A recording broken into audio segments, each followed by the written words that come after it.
Back in the book segment tonight, each quarter of the year, we're going to present you with the dumbest things that have been said in the past 3 months.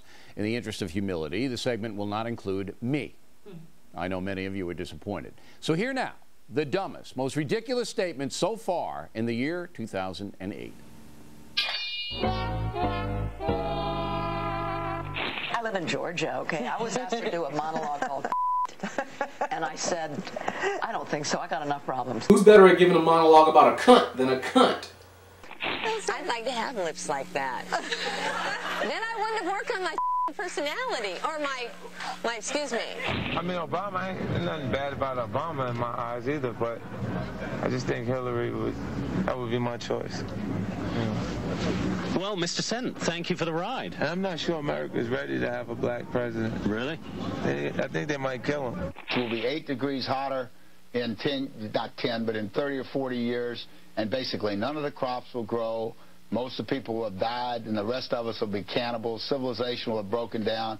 What the few people who are left will be living in a failed state like Somalia or Sudan. Have another drink, fucking tit.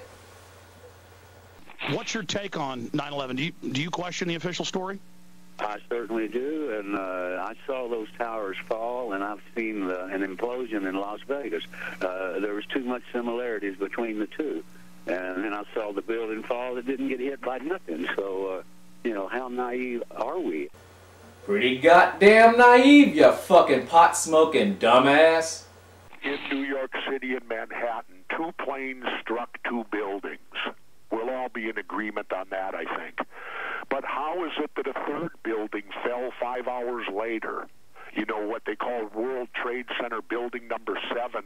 That's my first question. The 9/11 Commission never even brought it up. They didn't devote even 1 page to that in their big volume of investigation.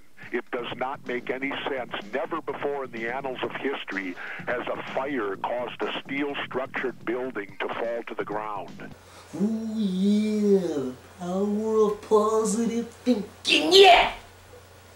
Tonight, 200,000 men and women who wore the uniform of the United States of America and served this country honorably will go to sleep under bridges and on grates. We, in fact, have 200,000 men and women who wore our uniform who are homeless every single night. I've been talking about homeless veterans and the fact that we have a couple of 100,000 homeless veterans who have no place to sleep at night.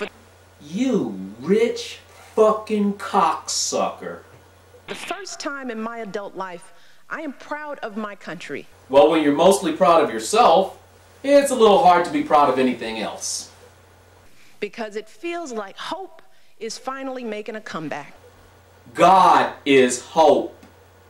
The government's lied. The government lied about inventing the HIV virus as a means of genocide against people of color. Government's lied. I remember landing under sniper fire. There was supposed to be some kind of a greeting ceremony at the airport, but instead we just ran with our heads down to get into the vehicles to get to our base. Thank you.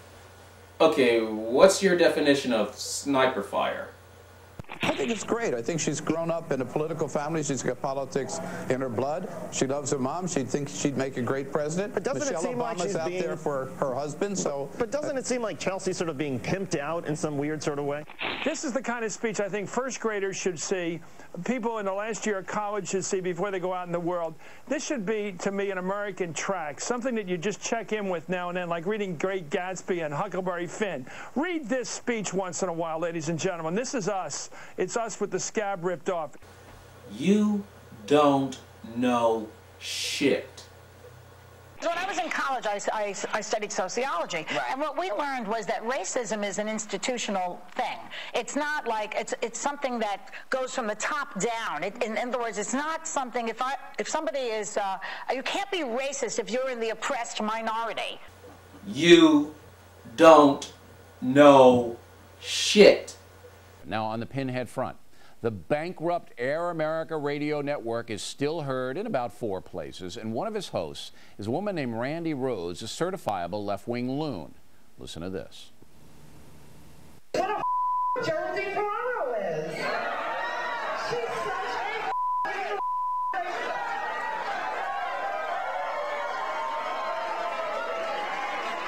I want to see her have to stand beside her husband at one of those mandatory "I have sinned against you, I'm a press conference," right? Mr. Ferraro should have to stand next to his wife. Hillary is a big okay? The monster turns to Frankenstein.